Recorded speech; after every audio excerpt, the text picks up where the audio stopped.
Have you told your friends that you see ghosts? Oh, absolutely not. Gina Rodriguez returns in Not Dead Yet. I'm back, baby!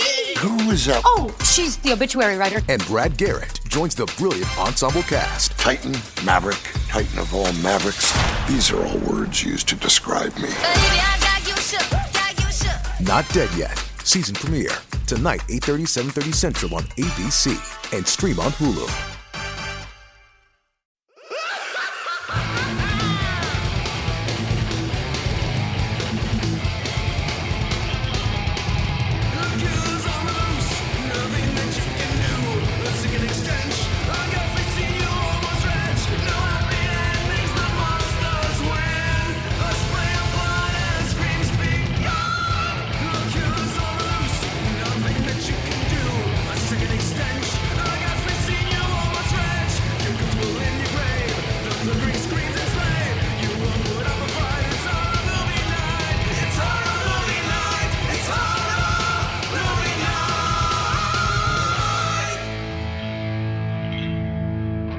So just like the interview that we dropped yesterday with Danny and Mike, this happened on Friday. So there is a new convention in Philadelphia called the KEYSTONE COMIC CON. And I was lucky enough to get a press pass. I was hoping to go all weekend, but with the weather reports kind of being interesting and, being out really late last night, I opted to just really focus on spending a lot of quality time there Friday. And while it was a pretty light show for Friday, and I'm really hoping and wishing that the weather doesn't hurt their attendance too bad, the show was really awesome in its design, actually. It was laid out really cool. There was a giant stage. There was a wrestling ring next to the stage. So there was live music, and then there was wrestling. And then when there wasn't music or wrestling, they had a giant projector system that was showing you panels that were happening in other rooms during the convention if you weren't able to get a seat in the room to watch it. And it's probably, of all the conventions I've gone to in the Philadelphia Convention Center, my favorite one right now. I think that a lot of the other ones have a lot of issues that need to be adjusted, but this one just felt fun. There was always something going on, even with it being like a small turnout for its Friday, which I think they expected because it was a Friday and it ended at 7. So you have to imagine a lot of people are working until at least 5 and weren't going to be able to make it for the Friday portion. But just a really cool layout.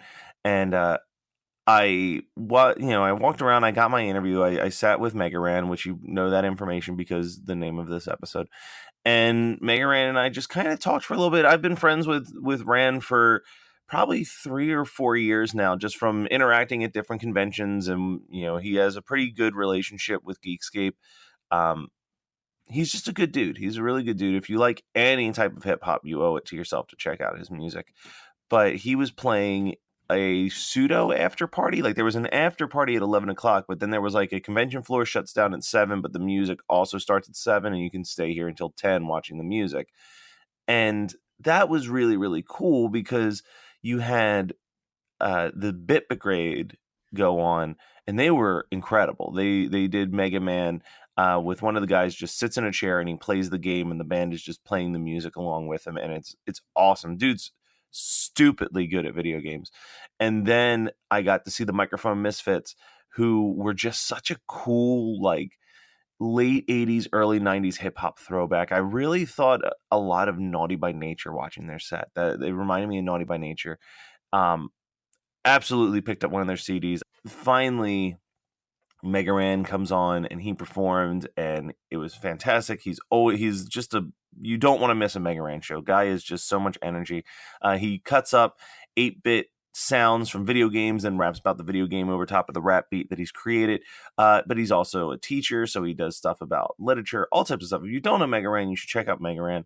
And I'll even I don't want to put his music on the end without asking for permission, but maybe I'll just very lightly in the background of the interview throw a couple Mega-Ran tracks back there just so you can kind of get a vibe of what his music sounds like. Or at the very least, I'll use one of his songs to like interlude into the interview. But you should be checking out Mega-Ran.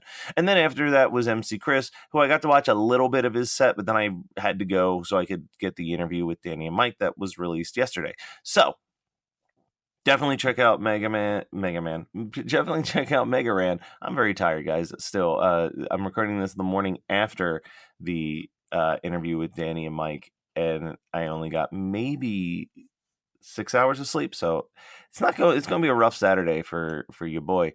Check out this interview with Mega-Ran and check out all of his music. Seriously, the dude's been putting out like 2 or 3 records a year, I feel like, for a decade. So there's plenty of stuff to look into.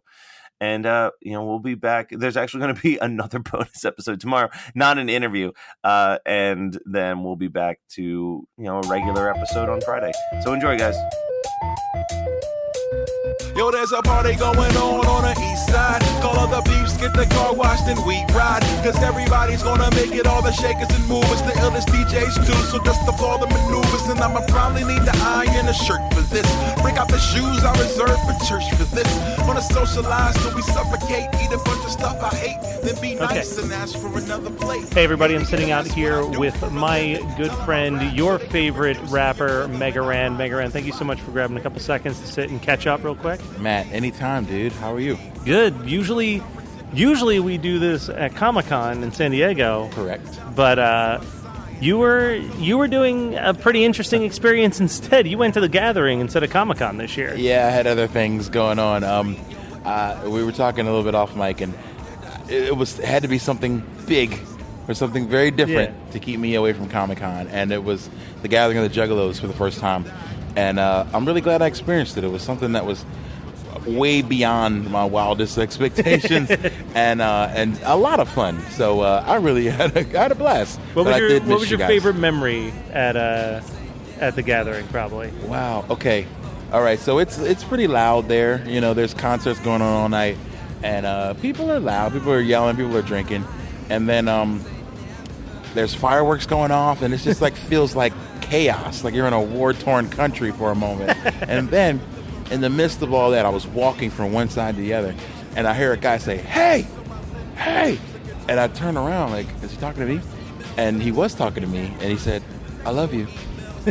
I love you, man. And I was like, oh, thanks. Love you too, dude. All right, rock on. Whoop, whoop. and that was it. Like, that was really my favorite moment. I feel like, man, and that kind of encapsulates it, because from the outside, you see chaos, and you think, like, this is just madness. And then on the inside, it's nothing but love, respect, and admiration, and a family atmosphere. And that's really what I learned from being at the Gathering. Okay, so the flip side question is, what piece of random news did you see at San Diego Comic-Con that made you want to kick yourself for missing? Oh, man. You know what? I stayed away from all news. I did on purpose. I didn't read any Comic-Con updates at all. I was like, I got to stay away because I know I'm going to see something crazy, and I didn't want to get like completely mad at myself as I'm walking through like muddy waters and areas down there and getting eaten by flies. I didn't. So I guess I'll ask you then. What was the best part of? I just stand at a table. I don't get to see much. I get to hear. This is what my Comic Con experience see a tweet is. Or something. My Comic Con experience is I go and stand at a booth, and then at dinner, all of the writers from Geekscape tell me all of the amazing things that I missed. Probably the biggest one was Geekscape's editor-in-chief, Derek, got pulled up out of the crowd by Xavier Woods and Becky Lynch to participate in a giant gaming thing in the middle of the baseball stadium. Well, that's cool. They were there for the Rocket League thing, so he got to play some Rocket League with them, and his story of it is amazing because he's like, I'm so excited. They're like, look, you need to sign this release because this potentially will go on our YouTube channel. And he's like, and I am like the most starstruck and excited. And then this little girl walks up wearing an up, up, down, down shirt. And in my heart of hearts, I knew I'm not making it onto the YouTube channel. And he was right. Unfortunately, the little girl ended up being the one that got picked. But of course.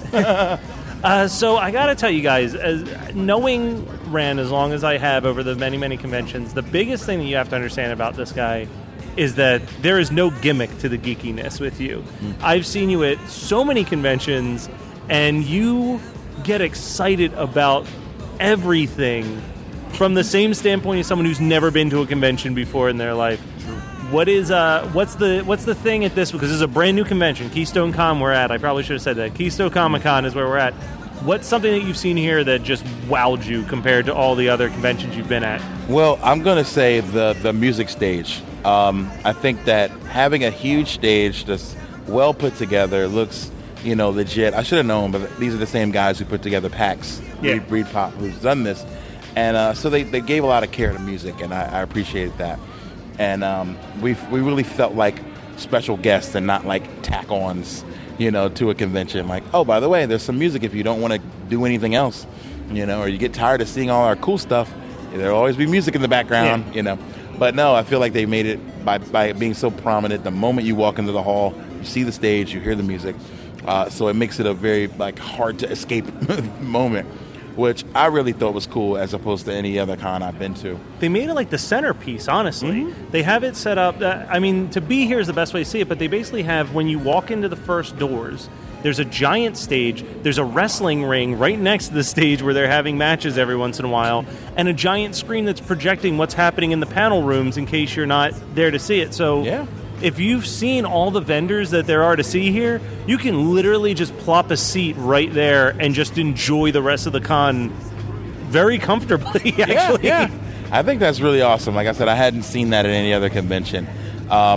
Plus, I felt really good about the way, like I said, about being treated. That's something that goes a long way. I have friends who told me they had seen posters of me on the subway, with me next to like the cast of The Office and next to like Frank Miller and things like that. And I was just like, whoa, this is amazing. So I can't say enough about that. Like feeling like a part of the show is something that musicians always live for, So that's something that I think that this con's got right for sure. Okay, so let's real quick, because I know you've got a sound check coming up. Let's tack on one thing tied to my podcast and one thing tied to your podcast. Okay. All right, so real quick, let's talk wrestling for a quick second. All right. Hell in a Cell is on Sunday. Mm-hmm. What's the match you're most excited for at Hell in a Cell? Man, you know what? I have missed the last 2 weeks of wrestling, but I can still tell you that I'm always interested in AJ Styles' match. Yeah. And Samoa Joe. That's going to be brutal. I think that match is going to be great. I like how, the last one was like a bit of a warm-up. You know what I mean? The SummerSlam match, I think, was a warm-up to get this feud hot and ready. And I want these guys to fight until WrestleMania, honestly. But I think that this one's going to be brutal. And I'm still looking forward to that, probably more than anything. Man, SummerSlam was to me, it was a real surprise. I didn't know what my expectations were, but I ended up walking away thinking that was a pretty damn good show, actually. I was pretty pleased with it, yeah. I was like, all right, they did well, okay. Especially for the time length that it was. Oh, yeah, absolutely. If you can keep people into a 4-hour or 5-hour wrestling show. Plus 2 hours of pre-show. Yeah, 7 hours in front of the TV. Then you're doing something right if you keep people interested. All right, so let's talk the horror stuff real quick. Okay. Now, I never know where your vibe is on horror. We don't actually talk about that. Usually when we're talking, it's music and wrestling. I'm a scaredy cat. We've talked about it before. I'm kind of a fraidy cat. So my thing is, like, I can nowadays, I'm like, man, I get really scared of stuff now. I don't know what's going on with me. I've become a complete wuss when it comes to horror films. So I try to stay far away from them. I got to be honest. I was watching... What's the one that wrecked you the most, probably, in recent memory? It. I was about to say, like, I watched something on Netflix, and then it came on right after. I think I watched Spawn. That's what it was. It's a weird transition. It's weird, right? And then somehow it automatically came on. I think it was I don't remember. I think it was Netflix. And it pops on, and I was like, oh, you know what? What the heck? I'm not going to be a wuss. I'm going to watch this. And sure enough, like, scared me half to death. So, yes. I want to know what the analytics were in Netflix for that decision. Like, we see that you enjoyed John Leguizamo's performance of a clown. So here's another clown. I don't get it. Because that definitely wasn't, like, checked off or added to my queue or anything like that. I have no idea why it came on next. I also like the idea that you were so into Spawn that you let the whole credits go by and a new movie start. I think I was doing something else. Like I was probably emailing or something. I don't remember exactly what I was doing. Because this was right after SummerSlam. So I know exactly what I probably was doing. I think I had the laptop open, also watching the Ricochet and Adam Cole match from Jesus. TakeOver. TakeOver was phenomenal. So good. So I had that open during the credits, and I was watching that. All right, well, I don't want you being late for your sound check. It's always a pleasure to talk, dude. Thank you. Till the next time you're in Philly or the next Comic Con. You're not missing next year, right? I'm not missing next year. All right, I will see you at least in a few months then at Comic Con. Absolutely. Yeah. Is it a bird? Is it a plane? Is he insane? Probably. All the above. All of the scrubs and gamers right beside he. What do you know? What did he do? Come back to the lane where he gained his most fame by rapping about them games. He was ready to quit. The first was a one-shot deal. Then the big wigs got word of the style and the skill. Now everywhere we go, people ask him the same exact question. When you gonna do some more gamer rap? So what we gonna do right here is go back. You're listening to the Geekscape Network.